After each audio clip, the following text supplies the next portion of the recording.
মহাভারত সম্বন্ধে আমরা তো সবাই জানি। এবার বলি যে মহাভারতের আদি নাম কী ছিল, সেই সম্বন্ধে কি আমরা কিছু জানি? তাহলে সেই ব্যাপারে একটু বলি। মহাভারতের আদি নাম ছিল জয়া, জয়া সংহিতা, বিজয়া, ভারত।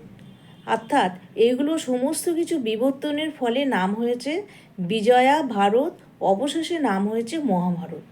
এবার বলি মহাভারতের কয়টি খণ্ড ছিল। মহাভারতের মোট 18টি খণ্ড ছিল বা পর্ব ছিল। এগুলো প্রত্যেকই বিবর্তনের ফলে এসেছে মহাভারত। আর এখানে কুরু আর পাণ্ডবদের উত্তরসূরিদের নিয়ে বেশিরভাগ বর্ণনা করা হয়েছে। এখানে নানান চরিত্র আছে, মেয়েদের চরিত্র আছে, ছেলেদের চরিত্র আছে, নানান ধরনের যোদ্ধাদের চরিত্র আছে। মহাভারত সব মিলে একটি খুব ভালো হলো মহাকাব্য। মহাভারত কিন্তু লিখেছিলেন গণেশ, আর বর্ণনা করেছিলেন বেদব্যাস।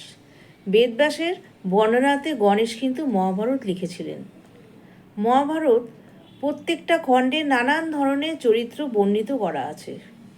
এখানে মোট 1,00,000-এরও বেশি শ্লোক আছে।